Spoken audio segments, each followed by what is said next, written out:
André Lebon, l'homme choisi par ce gouvernement pour dire la vérité sur la crise des fugueuses à Laval, a choisi ce matin de dire toute la vérité. Il faut l'entendre et pas penser, croire ce que les fonctionnaires nous disent, comme la ministre semble dire. Il faut le croire, lui, l'expert choisi par le gouvernement. Il dit que les contraintes budgétaires imposées par les libéraux font partie du problème. Le roulement de personnel est en cause, l'obsession des normes, le manque de soutien clinique. Au nom du Parti québécois, je soutiens sans réserve la demande d'André Lebon de tenir des états généraux sur les centres jeunesse qui sont en crise, contrairement à ce que pense le gouvernement. Nos jeunes les plus vulnérables sont à risque. Ce gouvernement doit agir. La ministre va-t-elle accepter de faire deux choses? Rétablir les 20 millions de dollars qu'elle a coupés l'an dernier pour chaque année dans les centres et organiser cet automne une consultation qui précédera notre discussion de la nouvelle loi sur la protection de la jeunesse. Madame la ministre déléguée à la réadaptation. Premièrement, Monsieur le Président, Monsieur Lebon, c'est moi qui l'ai choisi. C'est certainement pas le député de Rosemont. Ils ont été là 18 mois, ils ont fait zéro dans ce dossier-là. Et pourtant, ce n'est pas un dossier nouveau. Deuxième élément, les 20 millions dont il parle, c'est absolument faux. Il me parle de mesures administratives alors qu'on a réinvesti 58 millions en protection de la jeunesse. Et ce que je l'ai entendu dire en entrevue ce matin, c'est que la centralisation, c'était donc pas bon. Bien, qu'il y aille un petit peu sur le terrain, parce que moi, je parle avec des intervenants, Monsieur le Président. Moi, là, je suis vraiment préoccupée par les jeunes. Puis quand on me dit qu'il y a 88 000 signalements, qu'il y en a seulement 36 000 de retenus, la balance, il faut s'en occuper. Et la première ligne, ça, c'est les CLSC prennent en charge ces jeunes-là. Les États généraux, Monsieur le Président, bien, c'est la table permanente sur les services de réadaptation pour les jeunes en difficulté qui est là sur place, où nous allons réunir les centres universitaires, des gens comme Monsieur Lebon.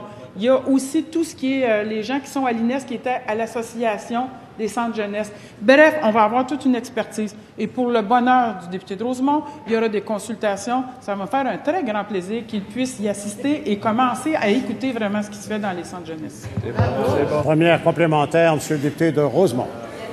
On vient d'entendre, Monsieur le Président, on vient d'entendre la ministre responsable dire que tout ce qu'a dit André Lebon est à jeter. Elle vient de dire que si André Lebon dit qu'il y a des coupures de budget, il a tort, c'est administratif. C'est dit qu'il y a une crise, il a tort, ça va très bien, elle le sait. Je demande au ministre de la Santé, qui a été interpellé par M. Lebon, et qui a dit que la fusion entre les centres jeunesse et les CIUS cause la dysfonction, va-t-il revenir sur cette décision? Madame la ministre déléguée à la réadaptation. Non seulement, Monsieur le Président, je pense que c'est une très mauvaise idée ce que nous suggère le député de Rosemont, mais j'affirme en cette Chambre que les gens qui ont des enfants dont le signalement n'est pas retenu, ça veut dire qu'ils ont aussi besoin de soins. Et nous avons réuni la première et la deuxième ligne. Les intervenants dans les 6 et CIUS m'ont dit, pour une fois, on peut travailler ensemble. Pour ce qui est des recommandations de M. Lebon, je suis en train de toutes les mettre en application. Comment peut-il affirmer que je dis que ces recommandations ne sont pas valables? 8.1, faire de la fugue une priorité nationale, c'est fait. Créer une instance de type observatoire, c'est fait, les gens sont à l'INES. Inclure l'exploitation sexuelle et la traite de personnes dans le projet de loi, c'est fait.